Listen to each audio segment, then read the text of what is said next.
दोस्तों एक बार फिर से स्वागत है हमारे चैनल में। दोस्तों जैसा कि आप सभी लोग जानते हैं, देश भर में महामारी का कहर बढ़ता ही जा रहा है। इस बीच कई राज्यों ने अपने यहाँ लॉकडाउन को भी बढ़ा दिया है। इस बीच कुछ बड़ी और महत्वपूर्ण खबरें निकल कर आ रही हैं, जिनका जानना आपके लिए बहुत जरूरी है।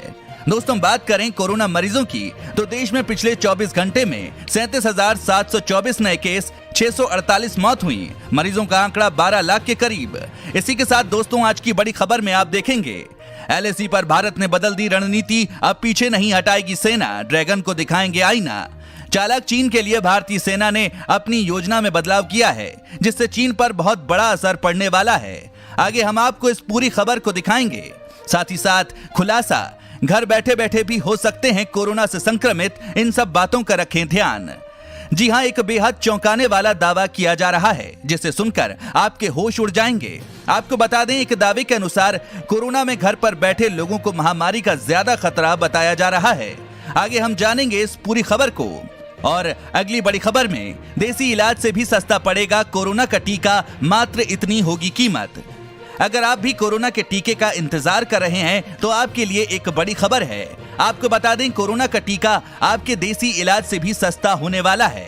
पूरी खबर जानने के लिए बने रहिए हमारे साथ वीडियो में। और अगली बड़ी खबर में, आम आदमी को लगेगा बड़ा झटका, इस वजह से महंगी हो सकती हैं रोजमर्रा की चीजें।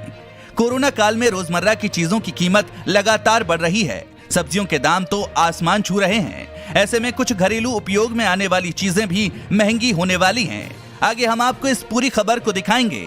साथ ही दोस्तों, चीनी सामान को पूरी तरह से रोकने के लिए फुल एक्शन में भारत सरकार अब बनाया नया प्लान। आगे हम आपको इस पूरी खबर को बताएंगे। दोस्तों ये सभी खबरें जानना बेहद जरूरी हैं। खबरों को विस्तार से जानने के लिए बने रहिए हमारे साथ। लेकिन उससे पहले दोस्तों, इस वीडियो को बनाने में मुझे बहुत मेहनत लगती है, तो मेरी इस मेहनत के लिए इस वीडियो पर एक छोटा सा लाइक जरूर करिएगा। तो चलिए बिना देरी किए लिए चलते हैं आपको आज की सबसे पहली खबर की तरफ। लद्दाख में एलएसी पर भारत ने बदली रणनीति, अब पीछे नहीं हटाएगी सेना, ड्रैगन को दिखाएंगे आईना। आपको बता दें, भारत और चीन के बीच लद्दाख सीमा पर तनाव जारी है, जहां मौजूदा समय में दोनों देशों की सेनाएं समझौते के तहत एलएसी से कुछ पीछे आई हैं। वहीं कई अन्य इलाकों में चीनी सेना अब भी समझौते का उल्लंघन कर निर्माण कार्यों में जुटी है। ऐसे में भारत की तरफ से भी अब एलएसी में कुछ जगहों पर सेना की टुकड़ियों को बनाए रखने की तैयारी की जा रही है। भारतीय सेना अब अंदरूनी इलाकों में चीन की पीएलए का सामना करने के लिए 3 डिवीजन की अतिरिक्त टुकड़ियां तैनात ही रखेगा। आपको बता दें, चीनी सेना अब तक भारत के 4 इलाकों में घुसपैठ को अंजाम दे चुकी है। 14 जुलाई को कोर कमांडर स्तर की वार्ता के बावजूद चीनी सेना अब तक सिर्फ 2 जगहों से ही पीछे हटी है। ये जगहें गलवान घाटी और हॉट स्प्रिंग गोगरा सेक्टर हैं। हालांकि पेंगोंग सो और डेप्सांग इलाके में चीनी सेना पीछे हटने को तैयार नहीं है। सूत्रों का कहना है कि फिलहाल दोनों देशों के बीच किसी भी तरह की सैन्य या राजनयिक स्तर की वार्ता की योजना नहीं है। ऐसे में इन इलाकों में चीन के समझौते के उल्लंघन की बात भी जल्द नहीं हो सकती। और अगली बड़ी खबर में, खुलासा, घर बैठे बैठे भी हो सकते हैं कोरोना से संक्रमित, इन सब बातों का रखें ध्यान। आपको बता दें, कोरोना वायरस महामारी से जंग के लिए दुनिया भर में लोगों को कम से कम घर से बाहर निकलने के लिए कहा जा रहा है। इसी बीच दक्षिण कोरिया के महामारी विशेषज्ञों ने अपने अध्ययन में पाया है कि बाहर से ज्यादा लोग घर के अंदर होने वाले संपर्कों की वजह से कोविड-19 महामारी से संक्रमित हो रहे हैं। आपको बता दें, इस शोध में 5,706 मरीजों पर शोध किया गया जो कोरोना वायरस पॉजिटिव थे, और 59,000 ऐसे लोगों को शामिल किया गया जो उनके संपर्क में आए थे। इन शोध से पता चला है कि 100 में से केवल 2 लोग घर से बाहर कोरोना वायरस के संपर्क में आए। वहीं 10 में से 1 व्यक्ति घर के अंदर कोरोना वायरस के संपर्क में आया। शोध में यह भी पाया गया कि जब बुजुर्ग और किशोर कोरोना वायरस से संक्रमित हुए, तब घर के ज्यादा लोग इस महामारी की चपेट में आए।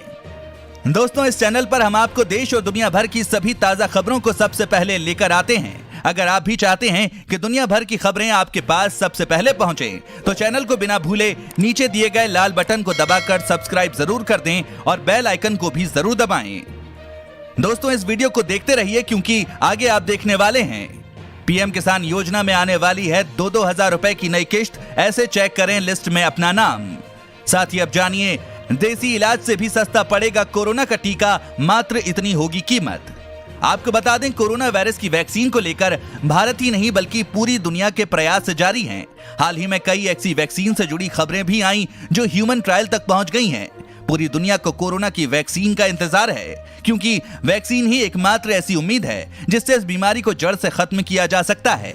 अब कोरोना वैक्सीन को लेकर एक और बड़ी खबर सामने आई है। सीरम इंस्टीट्यूट ऑफ इंडिया के सीईओ अदार पूनावाला ने एक जानकारी साझा की है, जिसमें बताया गया है कि भारत में कोरोना वैक्सीन की कितनी कीमत होने की उम्मीद है। आपको बता दें, पूनावाला के अनुसार भारत में अगले महीने से ह्यूमन ट्रायल की शुरुआत हो जाएगी और इस वैक्सीन का प्रोडक्शन अलग से साल की पहली तिमाही में शुरू हो सकता है। पूनावाला ने एक मीडिया संस्थान को दिए इंटरव्यू में कहा कि वैक्सीन को 1000 रुपए से कम कीमत में रखकर इसे किफायती बनाया जाएगा।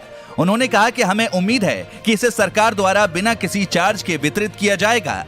साथ ही अगली खबर में, आम आदमी को लगेगा बड़ा झटका, इस वजह से महंगी हो सकती हैं रोजमर्रा की चीजें। आपको बता दें, ट्रकों का माल भाड़ा 20% तक बढ़ सकता है। इसकी वजह डीजल की ऊंची कीमत है। अगर ऐसा होता है तो इसका असर महंगाई पर साफ दिखाई देगा।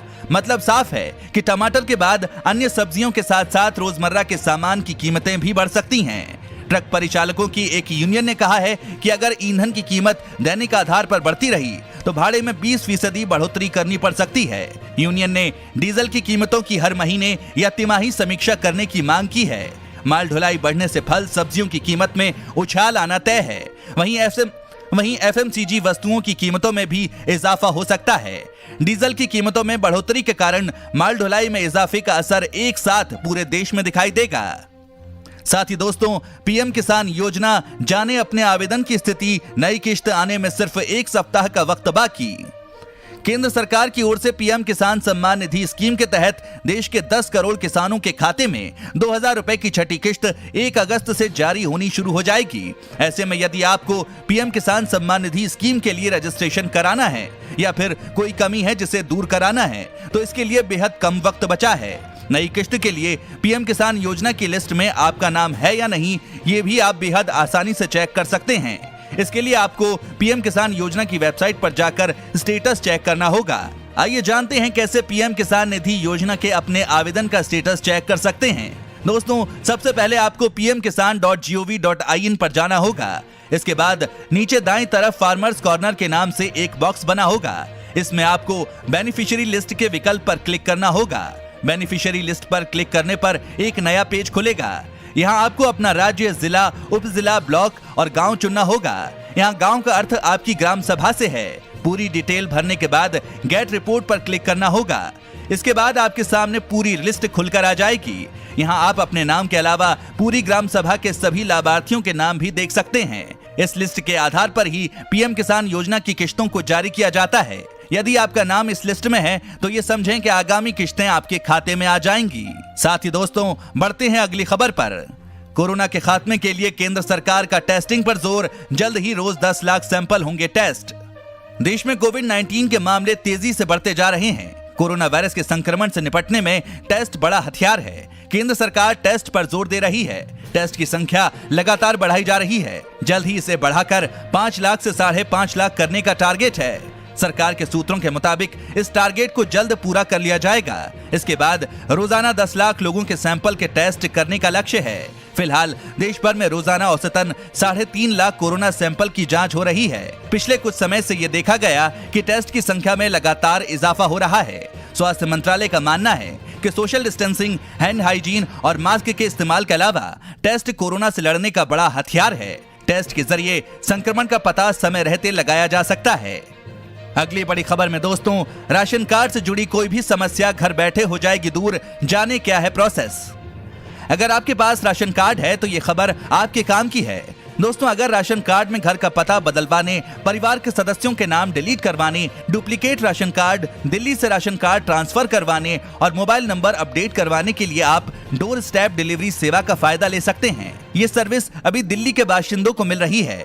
दिल्ली सरकार ने बीते साल जून में ये सर्विस शुरू की थी। दूसरे राज्यों में ये सर्विस ऑनलाइन चल रही है। सीएससी भी इसमें मदद कर रहे हैं। इस योजना में राशन कार्ड के साथ और कई सर्विस मिल रही हैं। सरकारी सेवाओं की होम डिलीवरी योजना के तहत 30 से अधिक सर्विस अभी मिल रही हैं। इससे दिल्ली वालों को डबल फायदा हुआ है, क्योंकि दिल्ली में घर घर राशन पहुंचने की सुविधा भी इस साल के अंत तक शुरू हो जाएगी। घर घर राशन योजना के लागू होने पर लोगों के घर पर राशन भिजवाया जाएगा। साथ ही दोस्तों, चीनी सामान को पूरी तरह से रोकने के लिए फुल एक्शन में भारत सरकार अब बनाया नया प्लान। आपको बता दें, देश भर में चीनी सामान के खिलाफ प्रदर्शन होने के साथ ही मोदी सरकार भी आत्मनिर्भर भारत को बढ़ावा देने और चीनी प्रोडक्ट के इंपोर्ट पर रोक लगाने के लिए कई रणनीति तैयार कर रही है। मोदी सरकार ने भी चीनी निवेश और चीनी सामान के आयात पर धीरे धीरे शिकंजा कसना शुरू कर दिया है। इसके तहत अब सरकार चीन से आयात किए जाने वाले कई रोजमर्रा के सामानों पर भारी भरकम टैक्स लगाएगी, जो अगले 5 साल के लिए लागू रहेंगे। इसके साथ सरकार ने चीन से आयात होने वाले प्रोडक्ट पर पूरी तरह पाबंदी लगाने के लिए इन्हें 2 कैटेगरी में बांटा है, जिस पर तेजी से काम किया जा रहा है। इन दोनों के लिए अलग अलग रणनीति तैयार की है। पहली कैटेगरी में कम कीमत ज्यादा वॉल्यूम वाले आइटम जैसे रोजमर्रा में उपयोग होने वाले सामान, किचन में उपयोग होने वाले प्रोडक्ट, स्टेशनरी आदि हैं। आपको बता दें, सरकार ने तय किया है इस पर तुरंत कोई निर्णय नहीं लिया जाएगा। लॉन्ग टर्म पॉलिसी के तहत पहले इसका प्रोडक्शन बढ़ाया जाएगा, उसके बाद धीरे धीरे उसी अनुपात में उस पर रोक लगाई जाएगी। यानी कि पहले भारत में इसकी पैदावार को बढ़ाया जाएगा, उसके बाद ही चीनी सामान पर धीरे धीरे रोक लगाई जाएगी। अगली बड़ी खबर में बकरीद को लेकर योगी सरकार की गाइडलाइन, लगाई इस चीज पर रोक। आपको बता दें, ईद उल अजहा मुसलमानों के प्रमुख त्योहारों में से एक है। इस साल कोरोना संकट और सावन के महीने को देखते हुए उत्तर प्रदेश की योगी सरकार ने बकरीद और जानवरों की कुर्बानी के लिए गाइडलाइन जारी की है। सरकार ने कोरोना के संक्रमण के डर से सभी धार्मिक स्थलों के लिए भी दिशा निर्देश जारी किए हैं। इन निर्देशों के मुताबिक किसी भी धार्मिक स्थल में सामूहिक रूप से भीड़ इकट्ठा न की जाए। इसके अलावा यूपी के डीजीपी द्वारा जारी किए पत्र में पुलिस अधिकारियों से कहा गया कि कुर्बानी के दौरान गौवंश की हत्या से कई बार पहले भी सांप्रदायिक तनाव उत्पन्न हुआ है, इसलिए इस बात का खास ध्यान रखा जाना चाहिए। साथ ही गाइडलाइन में कहा गया कि पुलिस लाउड स्पीकर का इस्तेमाल कर लोगों को सोशल डिस्टेंसिंग का पालन करने के लिए जागरूक करे। सोशल मीडिया पर भी नजर बनाए रखें। भ्रामक सूचना प्रसारित करने वालों के खिलाफ सख्त कार्रवाई की जाए। थाना अध्यक्ष और क्षेत्राधिकारी छोटी से छोटी घटना को गंभीरता से लें। साथ ही यूपी में खुलेगी रोजगार की राह, कई जापानी कंपनियां निवेश को उत्सुक।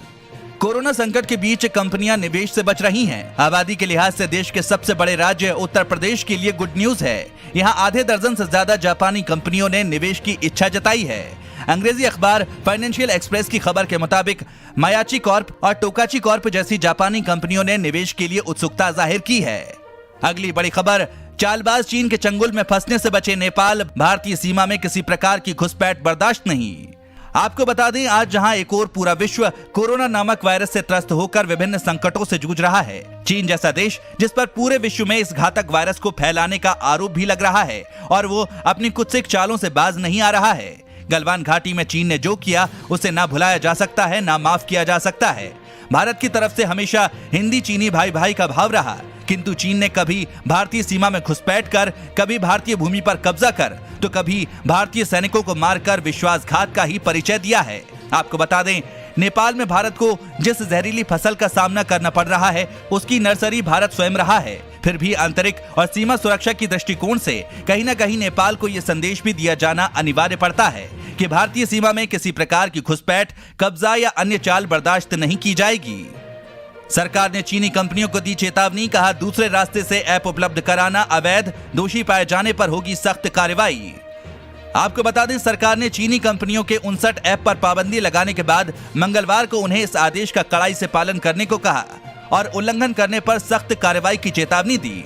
आधिकारिक सूत्रों के अनुसार आदेश का किसी भी तरीके से उल्लंघन करने पर कड़ी कार्रवाई की चेतावनी दी गई है। सरकार ने 29 जून को चीन से संबद्ध टिकटॉक, कैम स्कैनर और यूसी ब्राउजर समेत 59 ऐप पर पाबंदी लगा दी। उसका कहना था कि ये ऐप देश की संप्रभुता, अखंडता और सुरक्षा के लिए खतरा हैं। दोस्तों, अगर आप भी चीनी सामान का पूर्ण बहिष्कार करने का समर्थन करते हैं तो इस वीडियो को लाइक करें। दोस्तों, अगर आप भी रोजाना ऐसी खबरें अपने मोबाइल पर पाना चाहते हैं तो बिना भूले नीचे दिए गए लाल रंग वाले सब्सक्राइब बटन को जरूर दबाएं, साथ ही बेल आइकन को ऑन कर लें।